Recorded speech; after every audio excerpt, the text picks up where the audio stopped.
Was I allowed to say that? Bib. Yes, we're going to go there.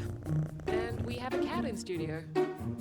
Today, we're going to have a chat with talent agent Gina Stoj, who represents actors in Australia and the United States. In true Aussie style, Gina tells it like it is, which is what it's all about here. Being straight up about topics to hopefully help others shorten the learning time gap. I'd love to hear about where you're at in your life before you decided to become a talent agent in Australia, and also what kicked it off. What was the catalyst to becoming an agent?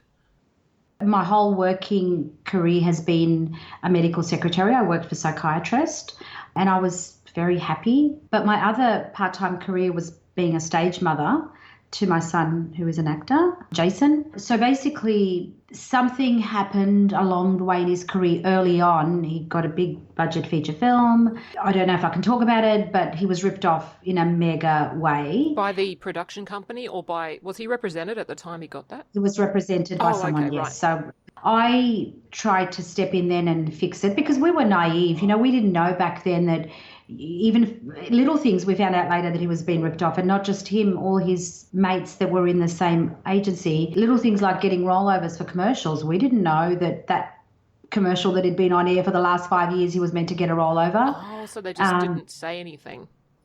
They kept it, yeah. Then the other aspect was the major movie that he got, lost big amounts of money in that. He actually said to me, Mum, why don't you represent me? You know so much about the industry. You've got my best interest at heart, and I know you won't rip me off. So, why don't you go into it? And I had no idea. I didn't know anything about being an agent. I just knew how to be a controlling mother. Oh, right.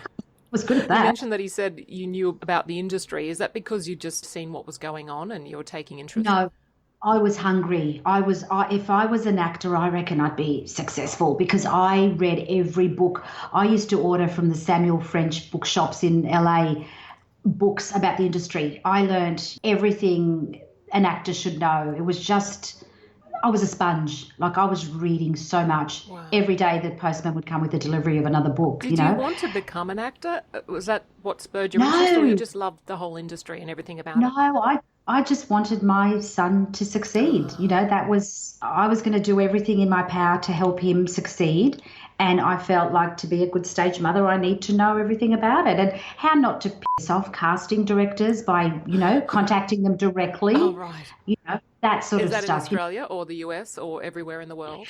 Well, unfortunately, all that information that I read was for the US, but I just applied that same mentality to Australia.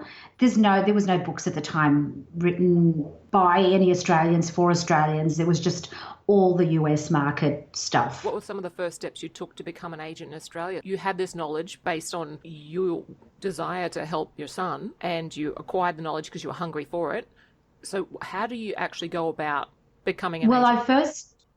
Crazily enough, I was very nervous, and Jason kept saying, you can do it, you can do it. You can't be any worse than that last agent. And I thought, yeah, well, that's a good point. At least I'll have all the actors, interest at heart.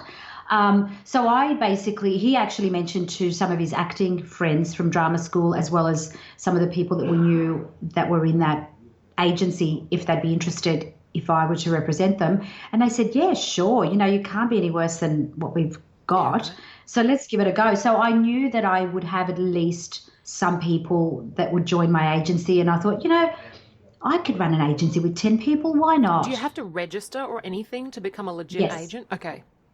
Yeah. Then you had to join Showcast, and at that time, AT2, you had to get references from 3 industry people, like casting directors, etc. And luckily at that time, I was helping fundraise the wonderful Liz Mulliner, who runs a retreat up Newcastle Way for victims of child abuse.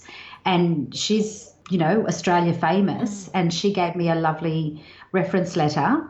Yeah, I had to jump through hoops to join Showcast and AT2 to receive the breakdowns. Right. They're the 2 main casting breakdown services in Australia, are they? They were at the time. Okay. AT2, unfortunately, has kind of dwindled away, and now Casting Networks has come in and become a major player. They were a US-based casting profile. They're a big player So, basically once I had those companies on my side and sending me breakdowns, I was able to submit my people and start, getting them auditions. But then getting auditions was hard because casting directors knew I was located in Newcastle, and it was like, what can you do from Newcastle? And it's like, I can sit on the freaking moon. If I've got Wi-Fi, Yeah. why can't I do it from the moon, Back in the day, people weren't quite as accepting of working remotely. And So basically, I was lucky that I came in that area only a year or two prior, before the computers became a thing. People were hand delivering headshots and resumes of actors that they were submitting. So I would have to get a courier to deliver the headshots that oh day gosh, for a is that the submission. late 90s or early 2000s you're referring to? That was the late 90s. But I think in that time that submissions were very thoughtful. So they would have got less submissions, but more thoughtful ones. Whereas now I'm hearing from casting directors, some agents just click, click, click, click, click, and click everyone in that age range. There's no effort, Yes, not as much effort, I should say. Yeah. exactly, exactly. So they're not thought out submissions, And I had to learn very quickly how to use a computer. Every time something went wrong, I'd say, Jason! And boy, have I become good at computers. To be honest, and not many people know this, I kept my day job while I was secretly submitting on my phone under my desk. Oh, you're doing what a lot of actors Well, do when they're doing their yeah, day so job. that's why I relate to actors having day job, and I'm not so horrible about it. I'm more understanding. But in saying that, I expect the same from my actors. I know you have to Yeah. have a survival job, but I also need you to respond and take this job seriously.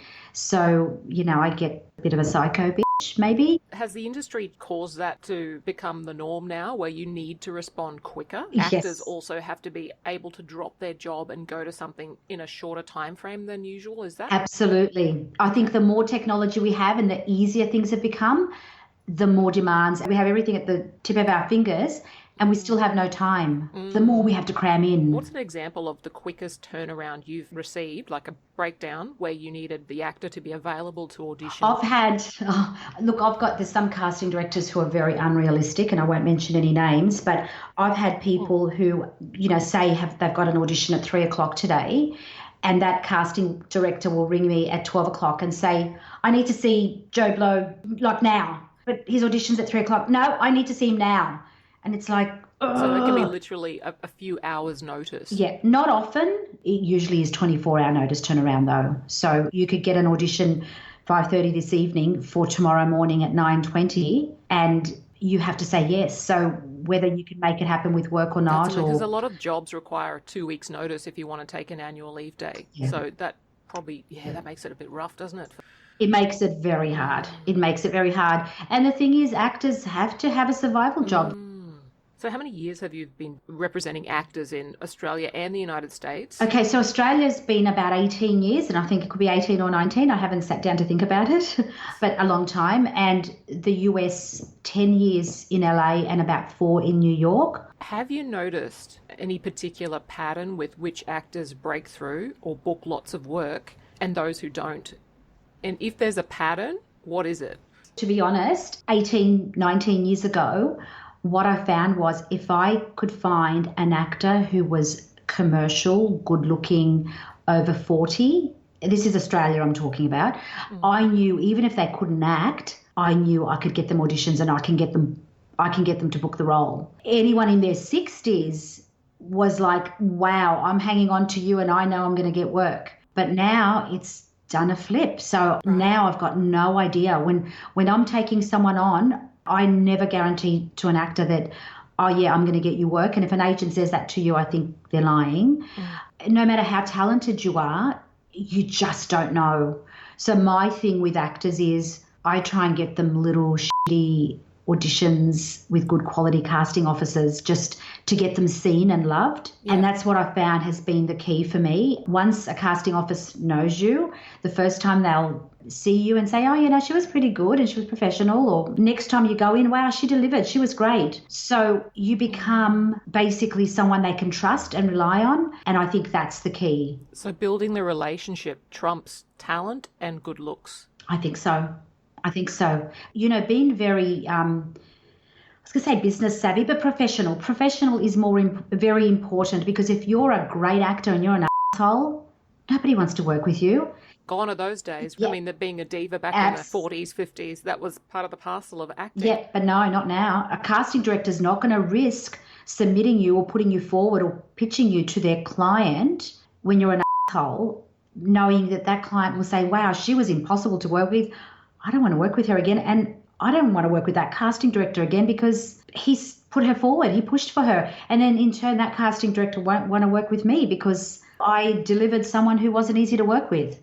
Be good, be nice, show Yeah. up, build a relationship, and everything else is out of your control. Exactly. You wait and hope. What's an area of improvement from your experience that many Aussie actors might want to work on? This is something I did think about before, and then I thought, oh, I'm going to probably upset people.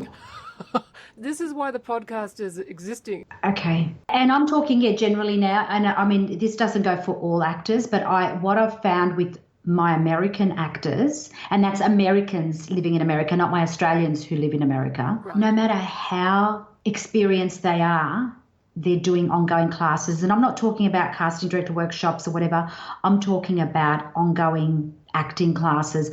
I went to a workshop once as an observer before I started the LA management. Doris Roberts was sitting there. That was her regular weekly class. And she was on Everybody Loves Raymond at the time, but she was still doing acting classes. Where I find a lot of my younger people, especially in Australia, may have done, one little quick, 6-week workshop. And it's like, I'm an actor now, make me famous. Right. It's a bit of the Instagram generation as well. We have that, I'm an influencer, my looks will get me through. Yeah, good looking enough, I could do I'm it. young Yeah, enough. yeah, maybe. Yeah, that's a good point, actually. I find an area that the Australians can improve on, which is very relevant to the climate at the moment with COVID. Self-taping has become a big thing. In America, self-taping was probably 40% of auditions before COVID. Now it's 80% of auditions, and I think that's going to stay for a while. Right. But I find my Americans have worked it out and have got it down pat. Now, I try and send my Australians emails every day saying, please, guys, just make it a general rule to do this or do that. I find that that's what's lacking. There are a couple of things, that actors need to have is empathy and understand what it's like from the other side. So when you self-tape something, Gemma, if you upload it to WeTransfer and send it to me to forward to the casting director, and that file is called image 3065, and that casting director downloads it amongst the other 6,000 self-tapes. Oh, gosh. She's going to look at this self-tape and say, oh, I love what this woman did, but who is this? And then they find that in the self-tape there was no slate. American actors know you always do a slate or an ID.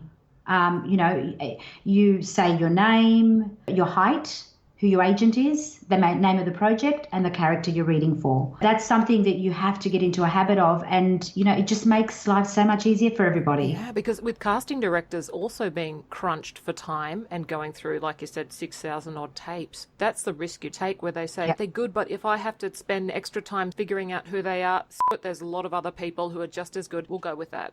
Exactly. Or they might put it aside thinking, I love this woman. We'll find out later which agent it came from and who the actor is. And then they find someone else who's just as good. So you miss out. Yeah. They're the sort of things that I find that Australians are lacking, and getting it delivered on time. Yesterday I had a day where I needed to start drinking alcohol by mid-morning because of the stress of self-tapes not arriving on time and casting directors ringing and screaming and saying, that was due 3 minutes ago. Why isn't it in?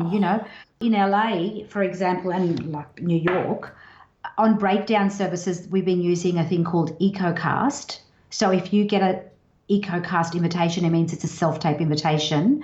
And that gives you a time and date that it's due. Now, if it's due on the 23rd at 10:05, if you are submitting and uploading that self-tape and it doesn't go through till 10:06, guess what? You get a red notification saying you passed the deadline, the invitation is no longer valid and will not be sent to the casting director. Ooh. There's going to force some responsibility there then, isn't it? Bit of discipline. Absolutely. So Americans know we need to get this done ASAP. They know not to rush it. They know they need to not only learn their lines but break down the character, but they know to submit well within time just in case there's a power blackout or something happens, there's a technical glitch. They've done it. Let me just go off the sidetrack here. America's about 20 years ahead of Australia anyway. Yes. It's just the volume, the sheer number of people that are in the industry, the availability of choice means you don't have the luxury of sitting back saying, yeah, there's only a few of us. One of us will get it. Exactly. And you know what? The other thing I think with LA is too, you have to remember people have left their hometowns, cities, countries to come to LA for a break. They're paying these high rents. They're living away from family and loved ones. They're living in a strange place with new rules and regulations. They're all hungry and eager to make it happen. So they're not going to let an opportunity go by. Whereas I find in Australia, everyone's, in the comfort of their own home. They're close to their loved ones. And it's like, oh, well, if I don't get this one, I'll get the next one. But it's a much smaller industry too, though. It is a much smaller industry, but also people remember the slack asses, Yeah. What are the things Aussie actors might want to know before thinking LA or Hollywood is the answer to all acting prayers? I've got a story actually about that. Yeah. So I had an Australian actor that I was representing a few years ago who was living in LA, and he asked if I could represent him. He'd been with another manager who'd got him no auditions whatsoever, in that year that he's with them. And I took him on, and this particular guy spoke a couple of different languages, which were and that's something, another thing going off the track. Actors need to have another skill, like I call it unique selling potential. So at the moment, languages is a big deal. Stunts. If you've got skills like that, you must tell your reps because it's really important. So having something over and above being just an actor, you need some other skill set. That helps me taking them on because I know that if they wanted, in that breakdown, they wanted an actor who speaks fluent Japanese, and I've got a woman who speaks fluent Japanese, guess what? I pick up the phone and say, hey, Miss Casting Director, my actress speaks fluent Japanese. She'd be perfect for this role, and they will see her. But if you were just a Japanese woman who didn't speak Japanese, well, chances are you're not going to get the audition. So having that extra skill is very helpful. But this particular guy had a couple of languages and it was great. So in the time that I represented him, which was, I think, 6 months, I got him loads of great auditions, like series regular role for network TV, etc., like stuff Australian actors would dream of. And then I got an email from him dumping me. He said, look, I've been with you 6 months. I was hoping by now that I would have been a household name. And it's like, what the misunderstanding, or there's an expectation that you'll become an overnight success within a year or 6 months in this case? 3 years later, he came back to me saying that I had got him the most auditions ever and, I cared about him and whatever, and I was a good rep. But I took him on, and then again, I think something happened and we parted ways. So do you find that's fairly common, that a lot of actors will have expectations about how things should be going and then be blaming you that it's not working quick enough for their expectations? And that's another thing I learned along the way. Take actors who've been burnt by agents because they will love me. But the ones that, came fresh out of drama school had high, especially the NIDA grads, not bad-mouthing them, but they have expectations that really, not even 6 months, within 6 months, they've got to have their name in lights. And I just don't even go there anymore. I love working with actors, even ones who have been, have had bad experiences because... It's a learning curve. It's a learning curve, yeah. Probably a subject worth teaching in acting schools as well is the business side of acting. And what the reality is like versus selling the dream. But although selling the dream makes a lot of money, so I guess there's that. And nobody wants to give them the reality because that's right, not going to make any money. Absolutely. Everyone will say, I'm not doing this career, screw that. If it takes me 10 years for people to know me. Exactly. The reality hurts. The O1 visa for Australian actors, is it worth it?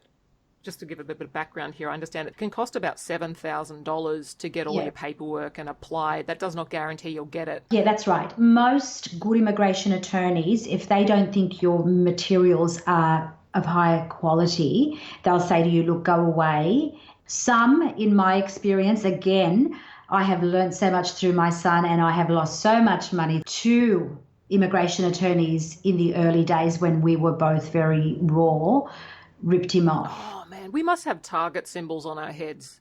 Aussies going to America, like, Oh, oh, oh, let's just. absolutely. They know that you will do whatever it takes. Unfortunately, the second one, because we were bitten by the first one, Jason got his visa and, had been going for a year, and he'd been going back and forth to America for busy, pilot season and episodic season. And, somewhere down the track, he went to America and they stopped him at customs and they said, "You're entering illegally. Your visa's been revoked." It's like, what? And we found out that the solicitor was in jail. Oh, He was not a solicitor. He was pretending. He was using names of, it's like, the work that you have to put in to get an O1. It's not the 7,000. That's the easy part. Getting all the materials is so hard. such as publicity, you have to be published in Australia showing that you work in the industry. You have to have 6 articles that talk about you. You can't have, say, a theatre critics, where it talks about review. Can't talk about just the play and other actors and your name. It has to be the article has to be about you. So you need 6 of them. You need to find a sponsor. Hang on, a sponsor in the States. States, yeah. To say that they'll give you work, or that they will say that they will manage you, they will be your manager or your agent, and they will look after you for that 3 years as your rep, and they are responsible for you. Now, finding someone to do that is taking a gamble on an Australian who they don't know, and how many absolutely. they would be asking for that favour. Mm-hmm. Yep, absolutely. I spent a lot of years going there just for Jason, basically, to find someone that would sponsor him. Like, it was a lot of ass kissing. So, it was That's hard work. The O1 visa, from my understanding, is that it allows Australians to work in the creative arts field. You can't do any other work. That's right. No waitressing, no. So how do you survive with an O1 if you're only allowed to get acting work? Because we know it's a bit of it's a crapshoot. You don't even know if you're going to get. I mean, your face might not fit the project, or your age. That's right. You either have to do what Jason does. He comes back during the non-busy periods and works, saves money, then goes back for episodic season, which covers his rent, car, food, what have you. Actors can get creative, though. Now, for example, if you're standing on Hollywood Boulevard dressed as Wonder Woman, you're in the acting industry. You're in the, you can do that. It has been known that actors who work in a drama, like, say in a theatre, for example, a picture theatre, as an usher, they're still in the entertainment industry, kind of. Okay.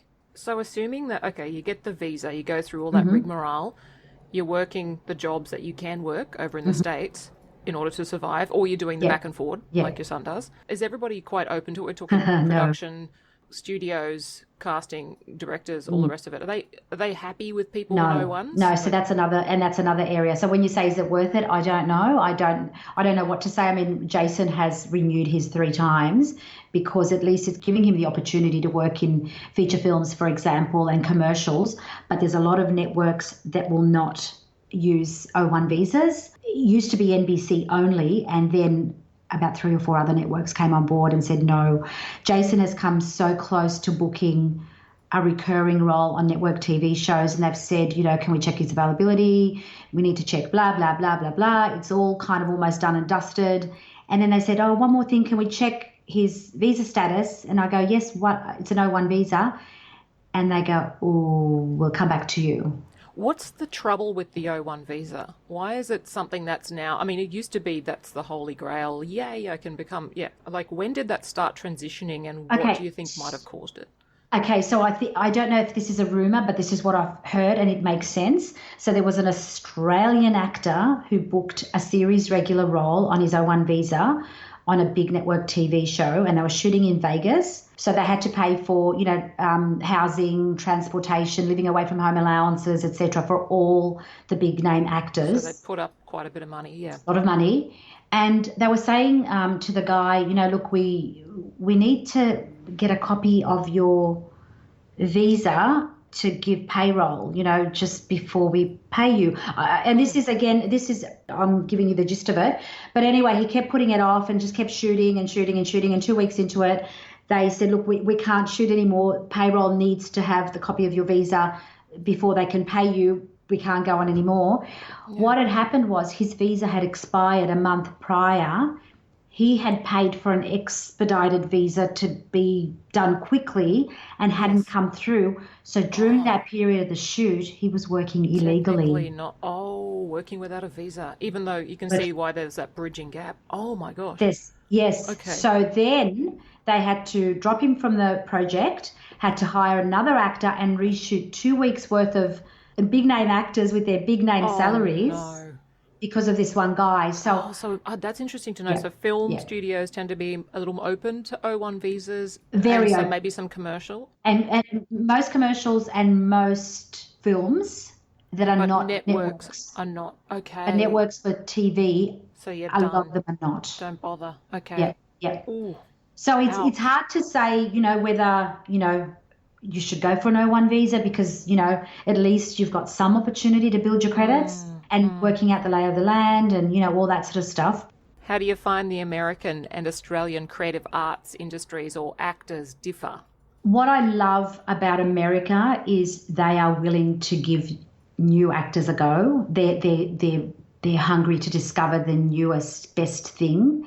It doesn't matter whether you're a well-known name actor or an actor starting out. If you suit that role and you're talented and you're professional, they will give you a go. And and the fact that they're so diverse in their creativity, they're open-minded, they're not stuck on you have to be blonde hair and blue-eyed and able-bodied, they give everyone a chance. Every breakdown has got a rainbow of options, and characters, and it's just amazing that they're so open to it. We can read between the lines on that one, folks. So you point to what is working, and there's still a way to go. I mean, in America, I've got one guy who's 6'5", but he's a single leg amputee. And guess what character he played on Law and Order? A security guard. It doesn't matter that he's got one leg, it doesn't matter that he's disabled. Anyone has a chance to succeed, I feel, in America. It's good to hear for Aussie actors. Wink, wink. Yes. If you can get your O1 or a green card. A green card, that'll work. A green card. Yes. Go for the green card. Green card lottery, yes. Yeah. If you're not entering the lottery every year and you're wanting to be an actor going to the States, you're crazy. Yes. Every October, enter the green card lottery. You never know. So with all the hurdles, what motivates you to continue doing what you're doing? Or, I mean, you've been in it for a while, so what do you love doing? But clearly you wouldn't keep going if you Probably because I'm a Capricorn. I need to keep climbing. I sometimes with LA, and I hope now my LA actors aren't listening to this, and my New York especially, I feel like maybe I should give it up because getting up at 3 a.m. is absolutely killing me, to be up in time to do all the submissions each morning, handle all the auditions that come in, it's getting hard, but I've come such a long way with the US market. I don't think there would be one casting office that hasn't heard of the name Gina Stoj and respects me. And I know it's tooting my own horn. No, but you work for it, and the time it takes to build that reputation and those relationships. Exactly, yeah. So I kind of feel like I can't give up now. And plus, every day I wake up and I liken it to Christmas. Like you wake up and you think, okay, what's under that tree? All these bright, there's all these roles, like not so much now with COVID. Now there's like 2 roles. But in a normal situation, there's like probably thousands of roles each day, whether it's film and television, commercials, everything. There's so much. I see that little C-mail thing pop up that says you've got an audition for someone. It's like opening that present. I can't not do it. Having learnt so much over the years, what's one thing you wish you were told or knew when you first started out? That I would never have a tidy desk. Honestly, I have got little sticky post-it things everywhere. There are no rules. There's no end of day. You don't finish anything. It's just instinct, and don't be so stuck on routine because in this industry there is no structure. Is there any project or story you're currently working on, and where can people go to find out more about it and or you? There is nothing that I can discuss, but there are a lot of projects going on. Australia has come a long way with television. We've got lots of television projects happening. And at the moment, commercials have exploded for the last 3 months during lockdown. That wasn't happening. It's all happening, I felt like this week. It's got crazy. So, there's always opportunities. And plus, I'm promoting my little short film that I've been hiding for the last how many years. Yeah, great. I've had it up on Facebook and YouTube, but I just... Give it a plug. What If? It's on YouTube. Have a look and see what you think. It won so many awards and it was just wonderful. It was a wonderful experience. I thought I might as well share it with the people out there. Yeah, for sure. Yeah, go and watch the short film What If, which is on YouTube. Produced by you, I believe. Produced by me and shot locally in Newcastle. Oh, wonderful. Great. But thank you for having me on, Gemma. I hope you don't have to use the bipping too often. Thank you so much for coming on. I tried to behave. Try to behave. Thank you. Fancy that. I just hope I haven't offended anyone. I had so many wonderful experiences, but unfortunately we always tend to remember the bad things. And we learn so much from it. Yes. Because you come out, like I remember that when I came out into the creative arts, I had these ideas of how it would go. And my gosh, it's like, those comparisons. This is how I expected it to go. This is how it's actually gone. Yeah. Someone said to me, if you love what you do, it's not a job. And it isn't a job for me. I love it, even though I tend to work at 24 hours a day. But I do love it. Getting an audition is... It's a win. Getting in the room, getting seen. Yeah. Yeah. Yep. Yeah. And winning the casting directors over.